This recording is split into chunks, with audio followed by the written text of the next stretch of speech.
party ki na Congress party ki manu leba politician oina dinataba haitare hana electoral politics ta haktheng na involved over as a candidate amoina hana leki bazu natriba haibatai new face haibatai academician ama ekoi Sri 𝗕𝗓𝗡𝗞𝗚𝗠 kari maram gi damta local event sine why Sri 𝗕𝗓𝗡𝗞𝗚𝗠 kari maram gi damta mahak candidate na moi local event no mahak se manipur dele riba manipuri miyam je manipur mahak na represent tor ka da lok sabha da phamba matam da kanai bho mahak se matik sai adu mahak se manipur gi luching ba am oina puthok matam da kanai bho matik sai ha ba je congress ki mi yeng da kamai lebi ki handak ki election se yamna normal election ama oina khona loba yaroi yamna top pa amasung yamna maru oiba election ama oigani handaki lok sabha mikal se aduna handaki election sidadi akhoi party line gi mathakta yeng badarkar ama oeba aduna manipur kanse haiba sigumba khongpham ama lakpanina tanja ama lakpanina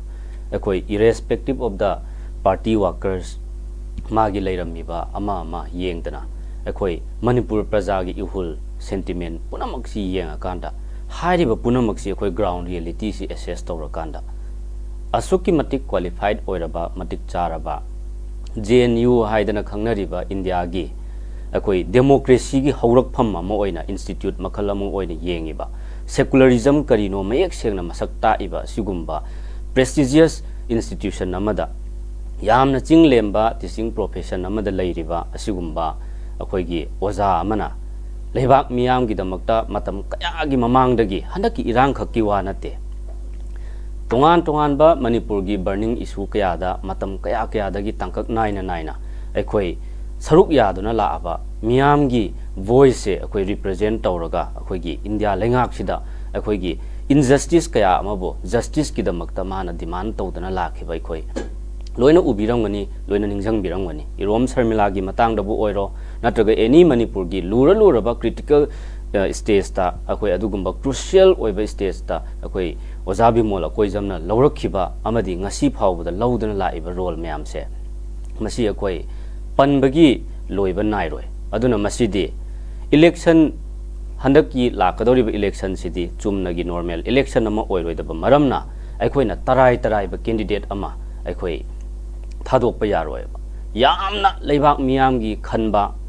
leibak miyam ga sagonaraga lakminariba asigumba oza jinglemlaba profession amada leiriba mahaki phajaraba sinpham asibu thadoe hairakanda akhoi leibak miyam gi naihatpiraba akhoi manipur gumba manipur khunai sibu India sarkar na ngasigi paliba BJP gi lengak sason sina second class citizen amagi treatment tawbire hairakanda hanatuna yeng bidraba akhoi usit thoidana yamna naihatpire harga tathi tawoina tawbiraga ngasi phawbada wafam amta ngangdadana leiriba punamakse penmal laktabadagi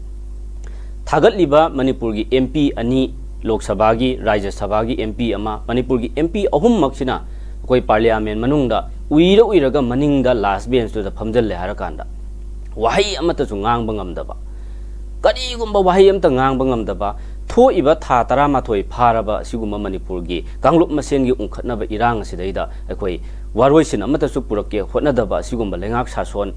asigumba MP prime minister bhabu unabangamdaba appointment lawbangamdaba asigumba MP mamingdagi oina akhoi murti dauna leiriba MP singse masi na tawragadi makhata na makoina lengak sason sida yawraga manipur praja miyam gi mihut ama oina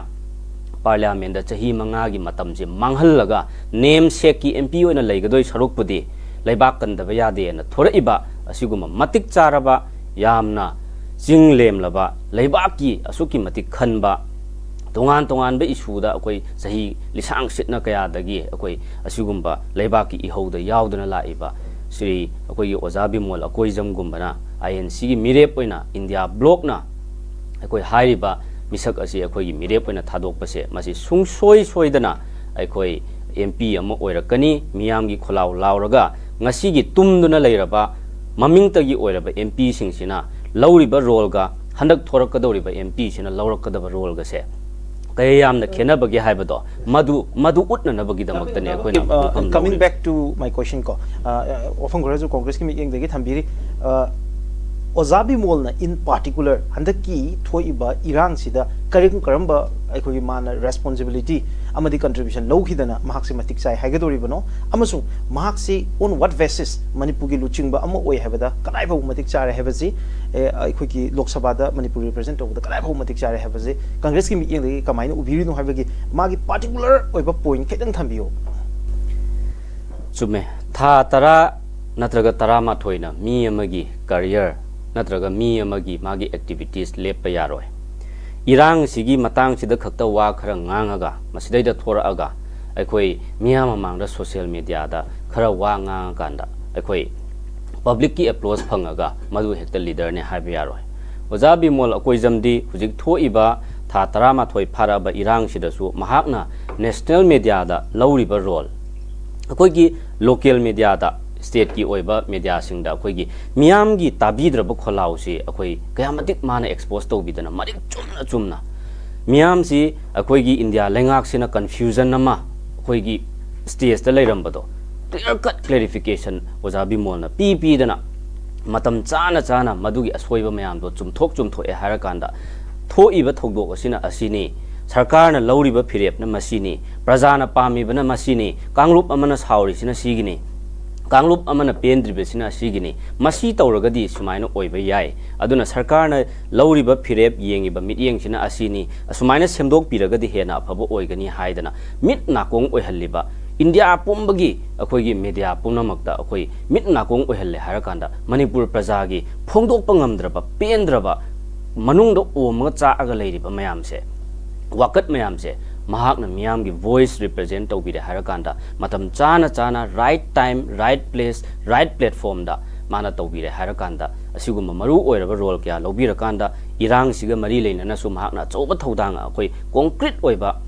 yamna phajaraba responsibility kya am chu lobiri aduga irang sigi mamang da su tongan ba leiba ki maru oiraba issue kya da su mahakna adum miyam gi damakta ngangdana state sigi yai phananaba